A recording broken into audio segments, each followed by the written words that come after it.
तो मुझे यहाँ जितने बट्टे सारे सत्संगी हैं या बिना सत्संगी भी हैं? सत्संगी हैं सारे? सारे नहीं है। वह फिर लौटने वालों क्या कहूं। लेकिन इससे पता चलता है जो हमारे संत संगत में ज्ञान देते हैं, प्रचार करते हैं, गलती आपकी नहीं है, ये हमारी है।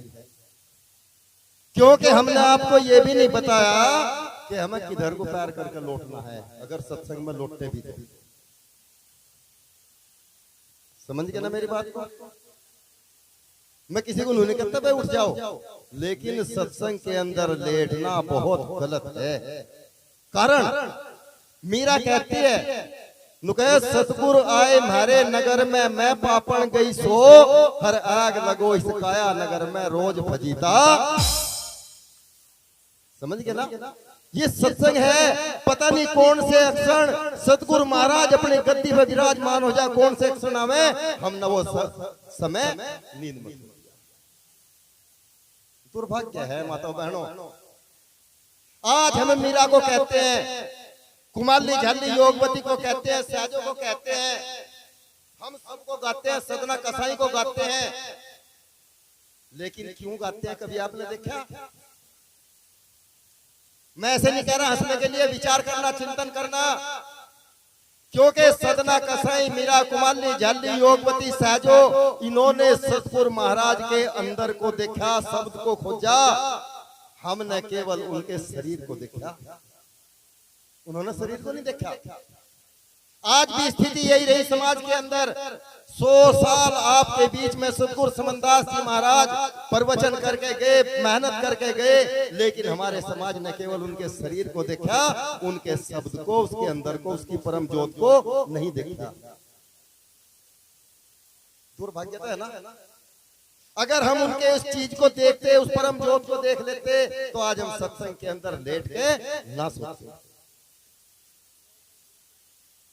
और कितनी तगड़ी नींदारी में कितनी बार कह लिया, बाकी कान पे जो नहीं चल रही, खैर शैम्पू बनावा है ही नहीं। अभी मेरा कहने का एक तात्पर्य रहा कि हमारे समाज के अंदर दुर्भाग्य रहा, अगर किसी दूसरे समाज के व्यक्ति ने एक छोटा सा चमत्कार दिखा दिया, हमने उसे भगवान बना दिया।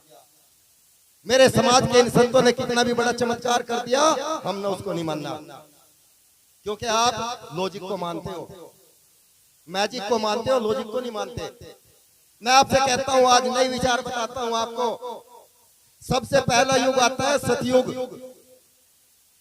और ये मैं कहा करता हूं, कहा सतगुरु की दुकान में सब लोगों का खाता, हर जैसा कोई कर्म करेगा ऐसा ही फल पाता। सतगुरु की दुकान में सबका खाता है, चाहे संत हो, महात्मा हो, भगत हो या सत्संगी हो। जितना कोई कर्म करेगा उतना ही तोल तो उसको देते हैं।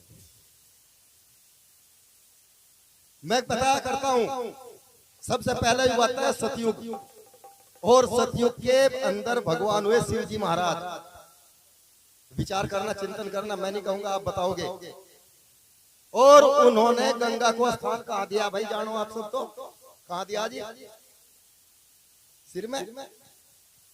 नुकया सतयुग में शिव जी ने गंगा जटा के बीच बहाई थी, हमने उसको भगवान बना दिया। एक चमत्कार किया कि शिव जी ने गंगा को जटा में बहाई थी।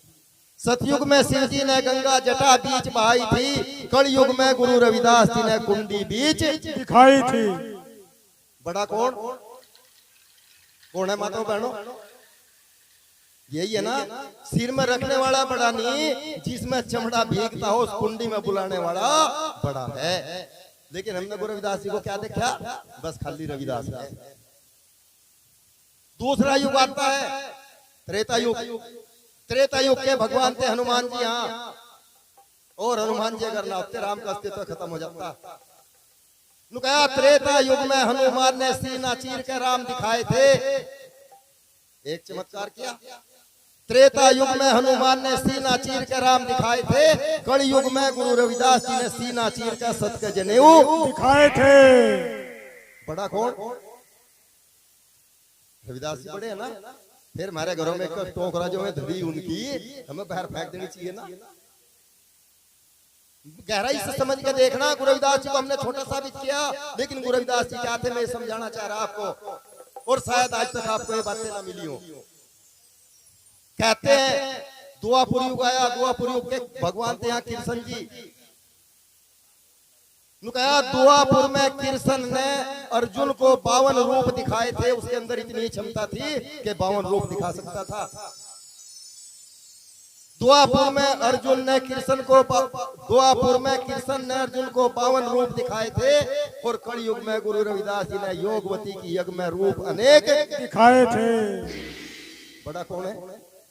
उसके अंदर केवल इतनी क्षमता थी कि 52 रूप दिखा सकता था। लेकिन मेरे सच्चे बादशाह सत गुरु रविदास जी महाराज के अंदर इतनी क्षमता थी, अगर 200 ब्राह्मण बैठे जीम रहे थे तो 200 के बीच में एक जीम गया।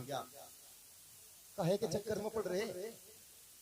विचार करके देखना।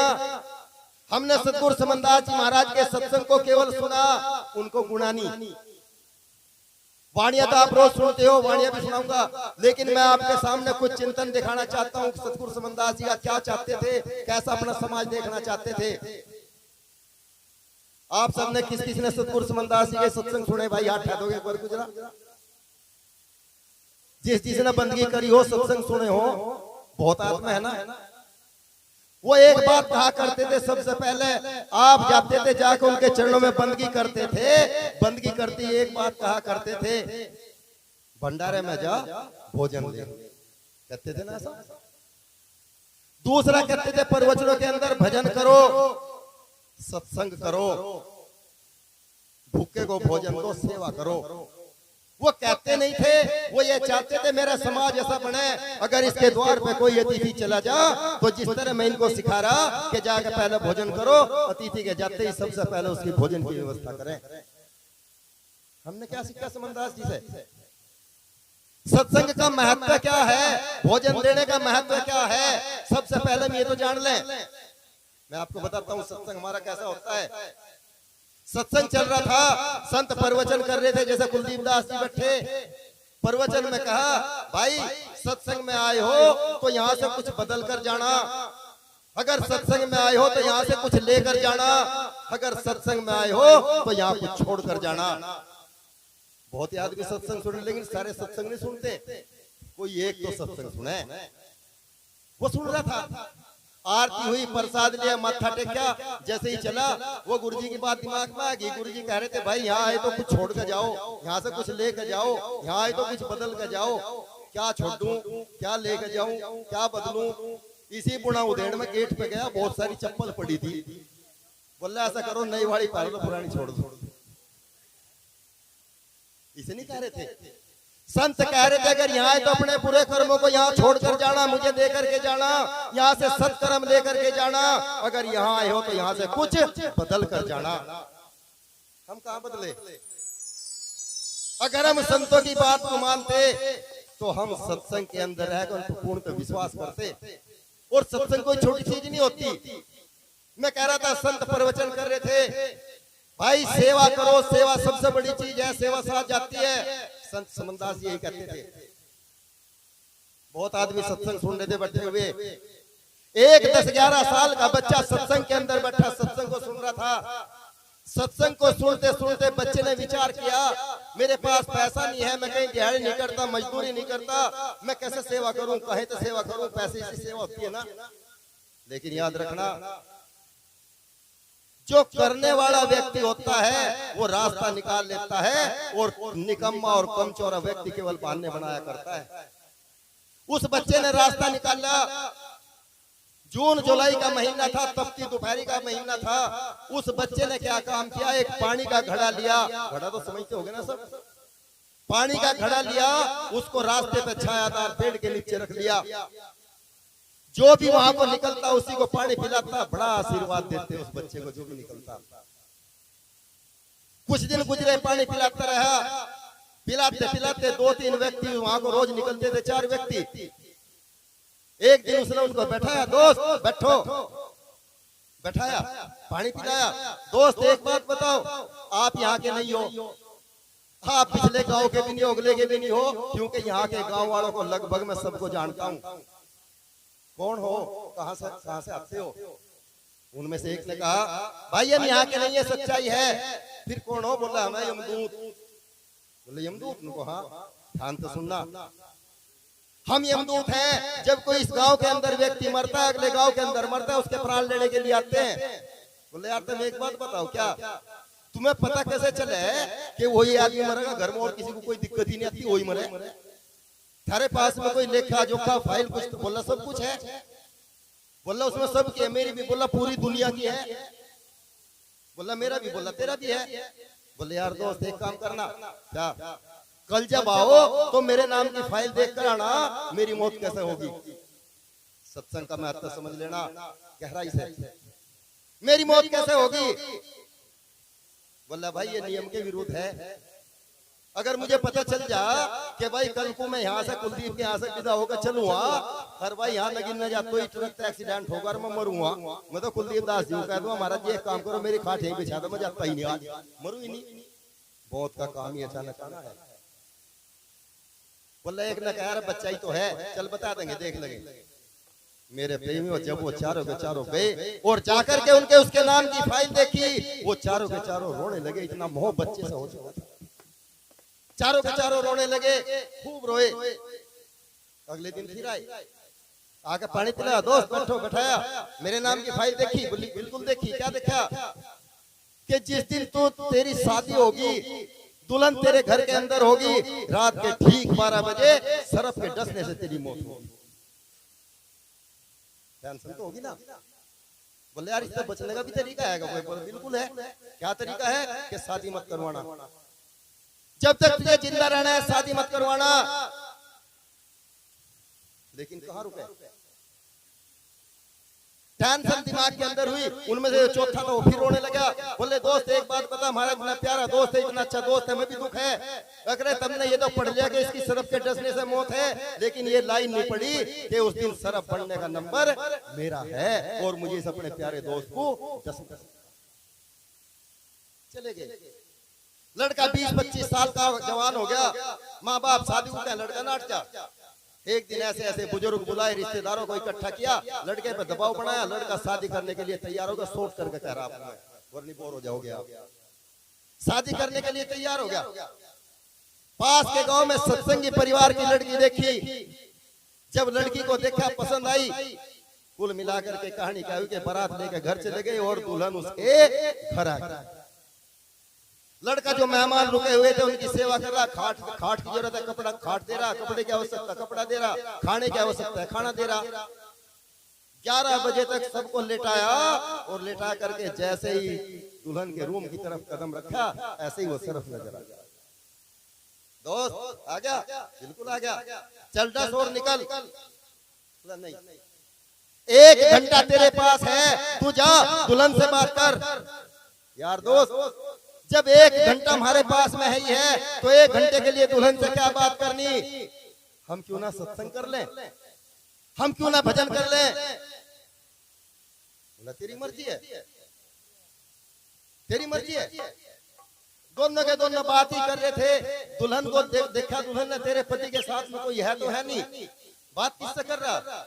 लेकिन जैसे ही 2-3 दफे 12 बजे तेरी मौत है, 12 बजे तुझे मरना है बात आई, दुल्हन समझ गई तेरा पति मौत से बात कर रहा और 12 बजे इसकी मौत है।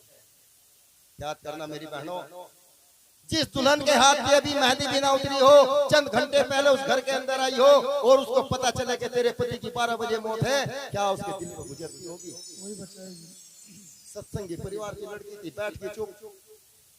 वो दोनों सत्संग फरमाने लगे, सत्संग का महत्व समझा रहा आपको। सत्संग करने लगे।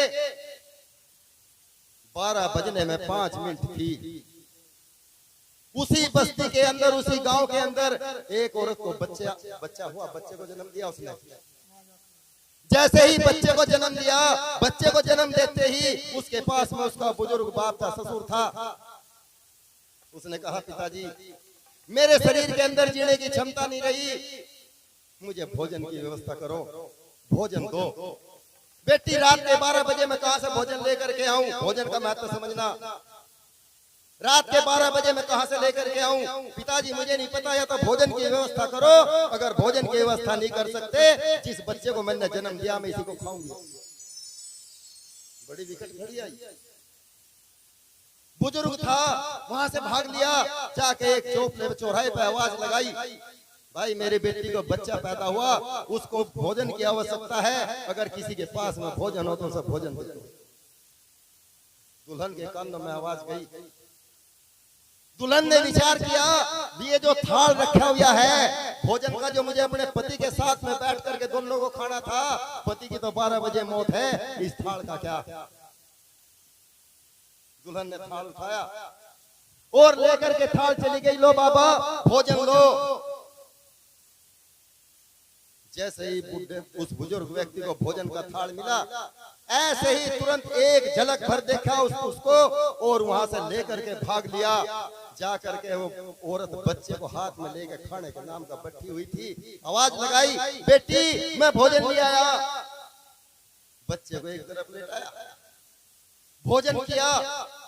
उसने कहा, पिताजी एक बात बताओ, रात के 12 बजे ये स्वादिष्ट भोजन, गर्मा गर्म भोजन आप कहां से लेकर के आए, किसके घर से लेकर के आए। बेटी मुझे नहीं पता किसके घर से आया, लेकिन मुझे इतना पता है कि जिसने भोजन दिया वो कोई दुल्हन थी, दुल्हन के लिबास में थी। पिताजी मैं उसको नाभि से आशीर्वाद देना चाहती हूँ, दिल से आशीर्वाद देना चाहती हूँ। जैसे ही उसने कहा, वो सदा सुहागन रहे। 12 बज चुके थे। समझे ना भोजन का महत्व क्या है, सत्संग का महत्व समझ लेना। 12 बज चुके थे। उसने कहा, भाई 12 बज गए, डंक मारो और निकल। बोले रे, मैंने तुझे एक दफे नहीं 4 दफे डस लिया, और मेरी जिंदगी का पहला सीन है कि जो 4 दफे डसने के बाद भी तुझे मौत नहीं आई, वरना एक बार के मैं साफ होना है मामला, क्योंकि मैं काल हूँ, यमदूत हूँ। बोले चले एक बार और कोशिश कर। 5वीं बार फिर डसा, फिर भी नहीं मरा। बोले 10 मिनट रुक, क्योंकि काल सर्वा नहीं होते। सतगुरु समनदास जी महाराज डंके की चोट पे कहा करते थे, काल हमारा कुकड़ा, यम हमारे गुलाम, हम चले हैं सतगुरु के तो किसे करें सलाम। कहते थे ना। कहा उनके वचनों का मानना हमने। बोला 10 मिनट रुक, 10 मिनट रुका। सतगुरु महाराज के दरबार में गया। सतगुरु महाराज अपने आसन पर विराजमान है, देखते ही मुस्कुराए। जाकर के बंदगी करी उस काहड़ ने। कहा, महाराज एक बात बताओ, मेरी जिंदगी में कभी भी ऐसा नहीं हुआ कि मैंने एक दफे डसा वो व्यक्ति मर गया, इसको मैंने 5 दफे डस लिया, इसको मौत नहीं आई। बोले रे, इसका सबसे बड़ा कारण तो तू ही है। बोले मैं कैसा कारण हूँ कि तेने उसके साथ में 1 घंटा सत्संग किया। सत्संग का महत्व समझना। सत्संग के अंदर हम सो जाते हैं आकर के, सत्संग के अंदर हम मजाक बनाते हैं, सत्संग में इधर उधर की बातें करते हैं। मैं सत्संग नहीं करता, सत्संग तो बहुत अलग चीज हुआ करती है माता बहनों, प्रेमियों, नौजवान साथियों। तेने उसके साथ में 1 घंटा सत्संग किया और सत्संग के अंदर मौत नहीं आती।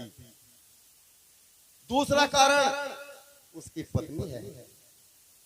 पत्नी कैसे है कि उसकी पत्नी ने 2 जीवों की जान बचाई। घर के अंदर अगर नारी अच्छी हो तो पति को अमर कर दिया करती है, अगर सावित्री जैसी नारी हो अमर कर दिया करती है पतियों को भी। लेकिन नारी हो, उसकी पत्नी ने 2 जीवों की जान बचाई। भोजन दे करके अगर वो भोजन ना देती तो वो मरने वाले थे, बच्चे को खाने।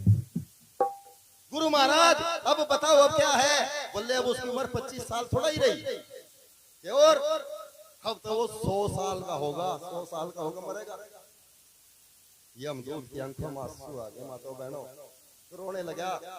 वो खुशी के आंसू थे कि महाराज यही तो मैं चाहता था कि मेरा इतना प्यारा दोस्त वो इस तरह मरेगा, उसे मौत ना आवे। आंसू आगे रोने लगा। महत्व सत्संग का समझो, सत्संग क्या है। सतगुरु समनदास जी महाराज के एक वचन को समझो, लेकिन समझा कहा। मैं कहा करता हूँ, कहा तुमने चाहा ही नहीं, तुमने चाहा ही नहीं, हालात बदल सकते थे। मेरी आंखों के आंसू तुम्हारी आंखों से निकल सकते थे। अरे तुम तो ठहरे रहे झील के पानी की तरह, दरिया बनते तो बहुत दूर निकल सकते थे। क्या बात है महात्मा जी। कहाँ ठहर गए हम दूसरों के बहकावे में आकर ठहर गए। विचार करो, 1 बाल्टी पानी लो, एक खड्डा खोदो, उसे उसमें डाल दो, क्या असर होगा आप सब जानते हैं। वो सूख जाएगा, सड़ जाएगा, इससे ज्यादा कुछ होने वाला नहीं है। यदि वही एक बाल्टी पानी गंदी नाली के अंदर गिर जाए तो गंदी नाली नाले में मिल जाया करती है, नाला जाकर के नदी में मिल जाया करता है, और नदी जाकर के समुद्र में मिल जाया करती है। कीमत चलते हुए की हुआ करती है, ठहरे हुए कोई कीमत नहीं हुआ करती। मेरे प्रेमियों, सत्संग का महत्व समझो। सत्संग क्या है? जब तक हम सत्संग को केवल मजाकों में लेते रहेंगे, केवल एक स्वार्थी तरीके से लेते रहेंगे, ना हम मीरा बन सकते, ना सतना कसाई बन सकते, ना हम कुमाली छाली योगवती सहजो बन सकते। माता बहनों, मीरा का 4 हाथ 4 पांव 4 मुंह नहीं थे। आप ही की तरह आंख नाक मुंह हाथ पैर सब कुछ ऐसे ही थे। फिर उसका नाम इतना ऊंचा क्यों है?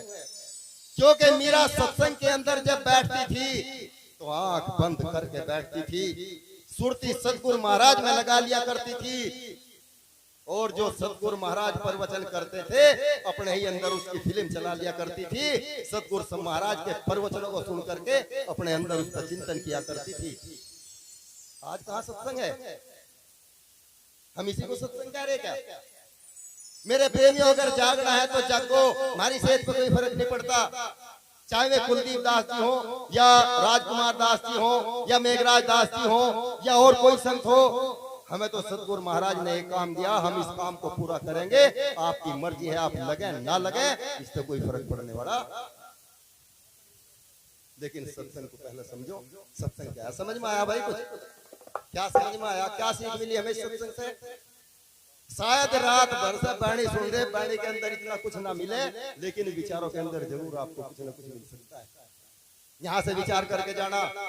जो सतगुरु समनदास जी के वचन है, भूखों को भोजन दो, सत्संग करो, सेवा करो, ये 3 चीज अगर करते रहे तो हम अमर हो सकते हैं। वरना हथकड़ियां तो वह भी मेघराज दास जी बताते लगनी है।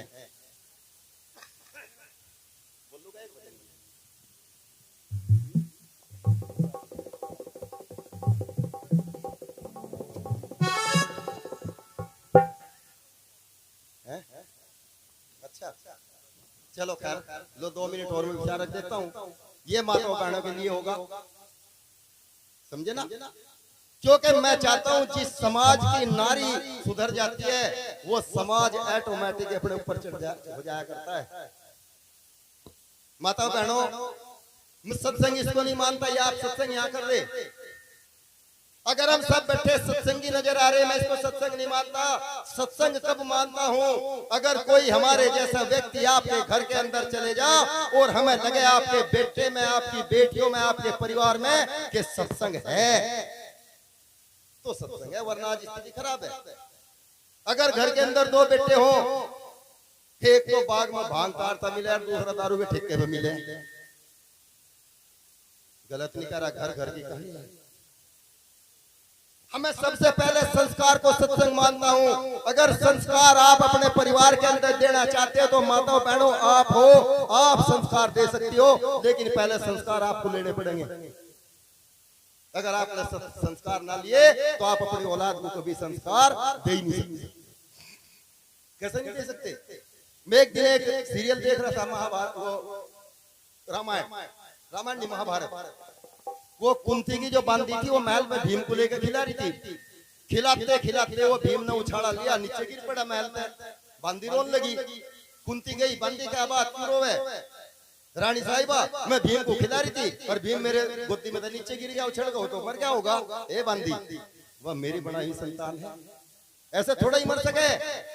सोचो कितना घमंड था अपनी संतान पे। नीचे दोनों आई, आके देखा, वो टीवी पे दिखाया, ऐसा हमारा यो जान टीवी वाला बताया था। वो पत्थर पे गिरा, पत्थर टूट गया, वो पाँव का गुंठा मुंह में देकर चूस रहा। विचार करो क्यों? क्योंकि वे जो माताएं हुआ करती थी, मैं माताएं अच्छे अच्छे भोजन करती थी, अच्छी अच्छी किताबें पढ़ती थी जब बच्चा गर्भ के अंदर होता था। आप खुद विचार कर लो, अभिमन्यु ने चक्र तोड़ना कहाँ सीखा था? है जी? इससे क्या सीख मिलती है कि गर्भ के अंदर जब बच्चा होता है तो वो गुण ग्रहण माँ के करता है। याद रखना, जैसा माँ सीखेगी, जैसा करेगी, वैसा ही बच्चा सीख लेगा। वो भीम था, पत्थर तोड़ दिया क्योंकि उसकी माँ का खान पान अच्छा था। आज वाली माँ, आज वाली माँ के ऊपर तो मुझे तरस आवे भाई साहब। चूल्हे की मट्टी दिया पड़ोसियों की ना छोड़ दे, जब पेट में बच्चा हो ठेकरे फोड़ फोड़ या खा जा, पांडु मुल्तान या खा जा, और बाजी बाजी बेचारी पीड़ी तो पिए है, उसकी राख और चाट ले भाई साहब। ऐसा लिखना जो कर भट्टी में देकर काट दिया हो। माताओं बहनों, बच्चों को बनाने वाली, संस्कार देने वाली आप हो। और संस्कार मत समझना बाहर आके मिलते हैं, संस्कार मिलते हैं माँ के गर्भ के अंदर।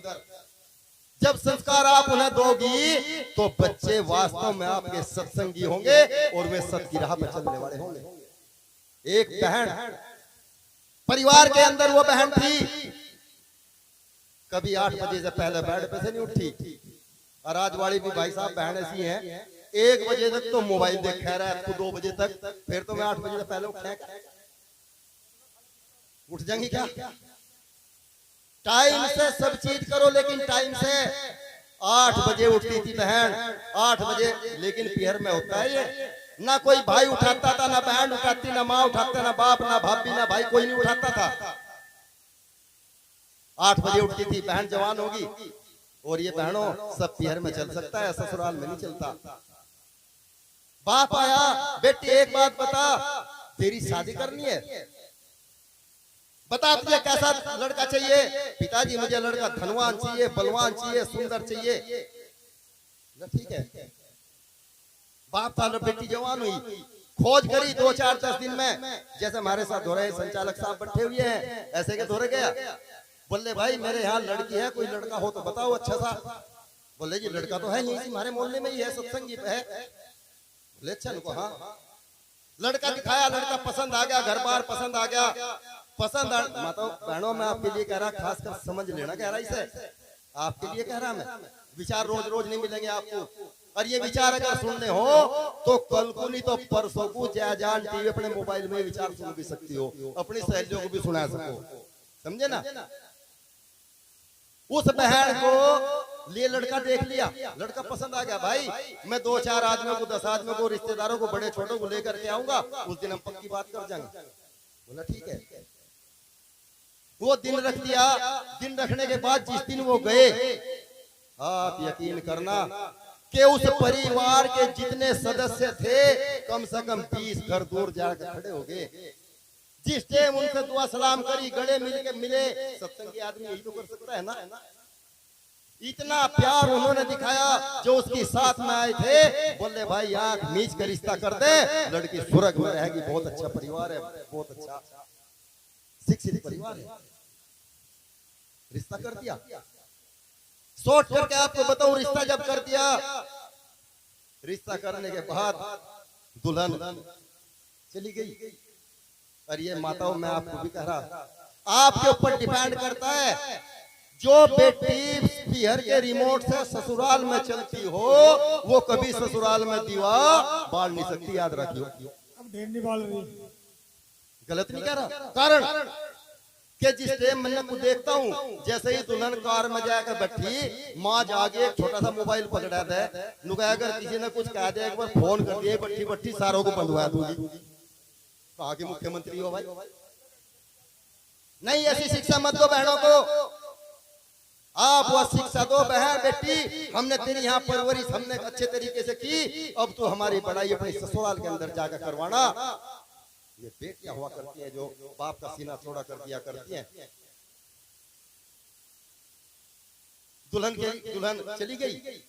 5-7 दिन बीते, किसी ने कुछ नहीं कहा। जैसे ही 5-7 दिन बीते, सास ने बहू को बुलाया, बेटी देख अब तेरा दुल्हन पड़ा तो खत्म हो लिया, और ये सुबह ही 7 बजे घर से चले जा, कोई कंपनी कोई ड्यूटी, इनके लिए टिफिन तैयार करना, नाश्ता कराना होया करता है।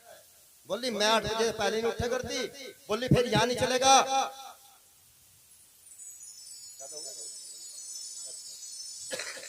बोले यहाँ नहीं चलेगा। 3 दिन बाद इतनी भयंकर घर के अंदर लड़ाई हुई।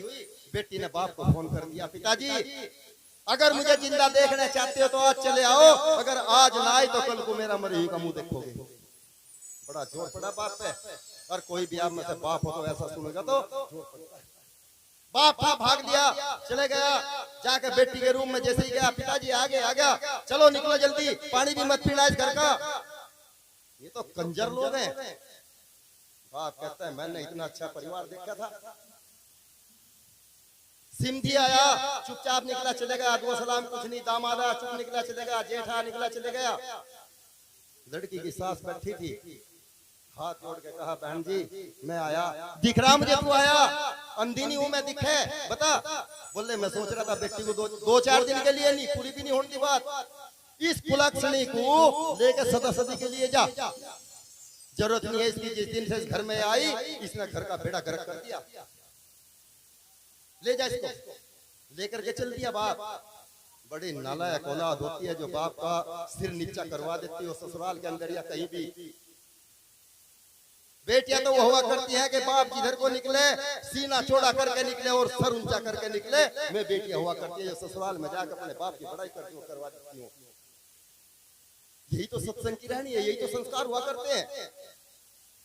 लेकर के जैसे ही घर आया, घर आकर के बेटी को बैठाया, बेटी एक बात बता तेरा ससुर कैसा है? पिताजी मेरा ससुर राक्षस है।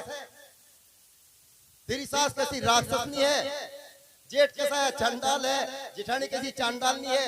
बेटी एक बात बता तेरे पड़ोसी कैसे हैं? पिताजी मेरे पड़ोसी लुच्चे लफंगे बेईमान यानी LLB। बोला बेटी फिर कमी उस परिवार के अंदर नहीं है, कमी उनके अंदर नहीं है, कम से कम घर के अंदर कोई एक सही होता, घर के अंदर ना होता, पड़ोस में सही होता, और जहां पूरे के पूरे गलत हो फिर गलत तो है। समझ गया? महीना 2 महीना गुजरा, बेटी को ले आया। बेटी एक बात बता पिताजी क्या तू अपनी ससुराल के अंदर क्या चाहती है? पिताजी क्या बात है? बोले आज मैं एक साधु के पास में गया था, बड़े पहुंचे हुए साधु हैं। क्या बताया पिताजी? उन्होंने कहा कि बेटी को बता तू क्या चाह, पहले तू बता। पिताजी मैं चाहती हूँ ससुराल के अंदर हर व्यक्ति मेरी मुट्ठी में हो, हर वहां की ताड़ी कुंजी सब कुछ मेरे। समझ गए होगे ना? मिल नहीं रहा क्या? अच्छा चलो भाई, मैं तो हेलो भाई देखो, चलो खैर फिर आऊंगा जब बताऊंगा। 2 मिनट और रह के मैं तो बता ही रहा था ये क्या मिल रहा। मैं तो चाहता हूँ सत्संग का मतलब ही बेटियों को परिवार के अंदर संस्कार हुआ करते हैं। खैर चलो 2 मिनट में मैं सोच करके बता दूं। बेटी जो थी, बेटी ने कहा कि पिताजी ये चाहिए। बोला बेटी 2 महीने के अंदर तेरे घर के अंदर ताड़ी हाथ में आ जाएगी, लेकिन तुझे वहां रह के काम करना पड़ेगा। पिताजी कौन सा? कि जप करना पड़ेगा और साधना करनी पड़ेगी। पिताजी और जप और मेरे बस की बात नहीं। सत्संग की परिवारों में भी देख लेना 95% बेटियां पूजा नहीं करती, बंदगी नहीं करती, मत्थन टेकती घरों के अंदर भी देखना चाहिए। उन्होंने कहा कि पिताजी अब बंदगी वंदगी मेरे बस की नहीं है, लेकिन मैं साधना की वो कर लूंगी, जब मेरा बस का नहीं है।